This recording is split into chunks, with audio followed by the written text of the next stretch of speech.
Hi there, we are busy reading Proverbs in the Passion Translation.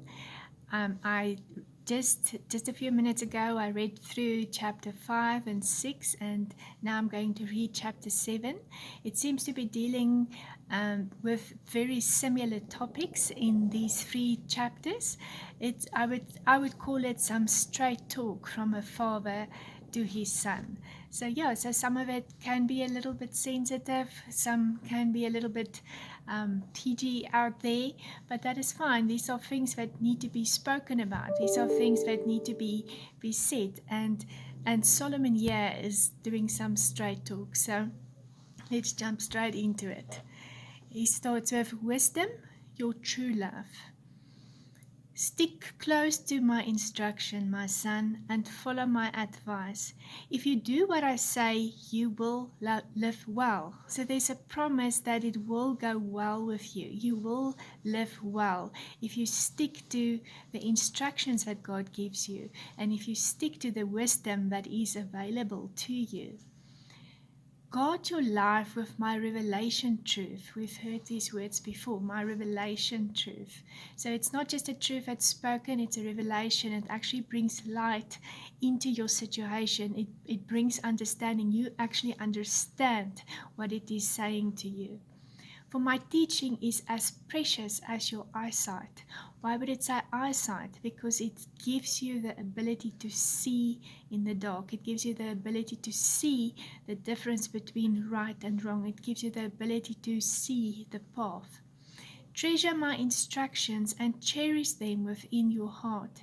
Say to wisdom, I love you, and to understanding, you are my sweetheart. May the two of you protect me, and may we never be apart. So it's speaking of wisdom as if you're having a close relationship with wisdom, because you're keeping it close to your heart, because you know that wisdom will bring you life. May the two of you protect me, and may we never be apart, for they will keep you from the adulteress, with her smooth words meant to seduce your heart. Looking out the window of my house one day, I noticed among the mindless crowd a simple and naive young man who was about to go astray. So who is he talking about here? Somebody who is simple and naive, somebody who doesn't necessarily know better, somebody who has a lack of knowledge. So we don't want to be naive, we don't want to be simple, we want to know the truth, and we want to know what is right and what is wrong. There he was, walking down the street. Then he turned the corner, going on his way as he hurried unto the house of a harlot, the woman that he had planned to meet. So he even planned this. He planned to meet up with somebody that was not the right person to meet up with. There he will be in the twilight as darkness fell, convinced that no one was watching, as he entered the black shadows of hell. That's when their rendezvous began. A woman of the night appeared, dressed to kill the strength of any man. She was decked out as a harlot, pursuing her amorous plan. Her voice was seductive, rebellious, and boisterous, as she wandered away from what is right. So look out for those three words: seductive, rebellious, and boisterous.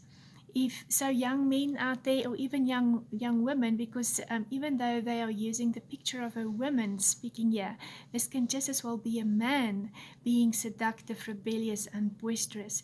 It doesn't have to be a woman necessarily. It's not always the women who are what is the word now, seductive. It can be a man as well. She wandered away far from what is right.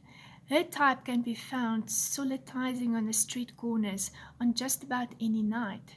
She wrapped her arms around the senseless young man and held him tight. Again, it speaks about somebody who's senseless. He's just stupid. He doesn't know what he's doing, or he doesn't care what he is doing.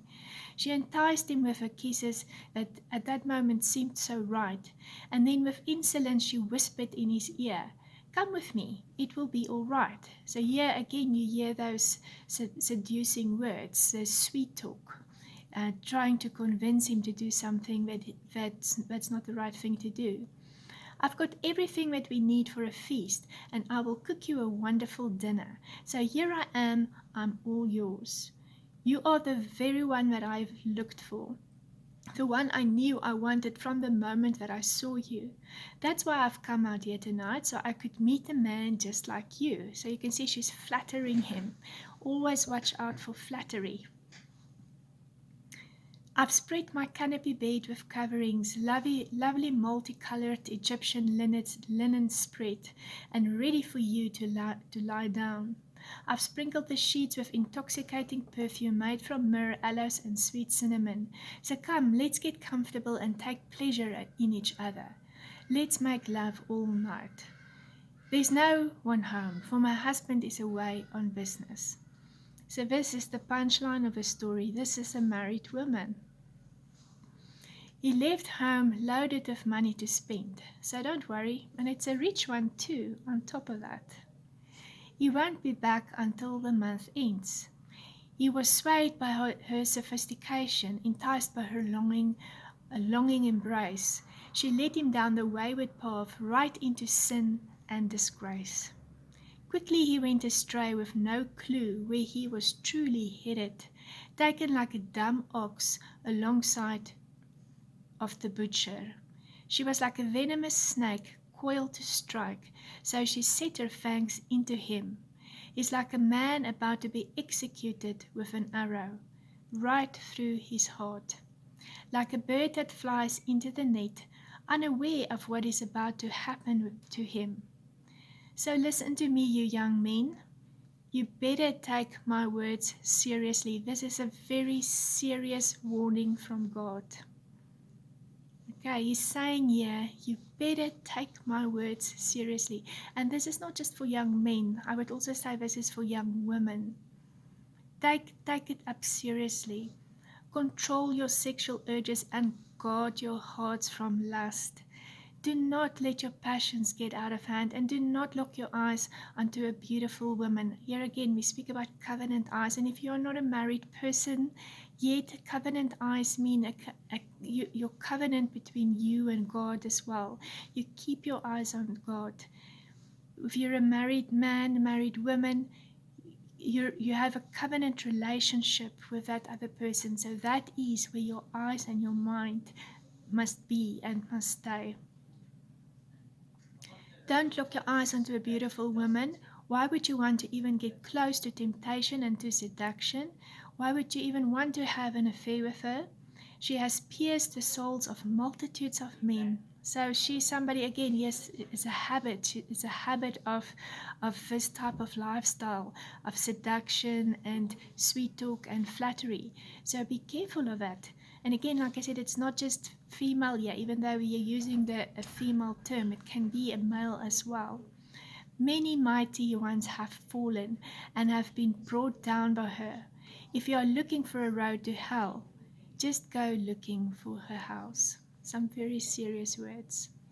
So yes, there's Proverbs 7, the third book in a row on a very serious topic. Blessings.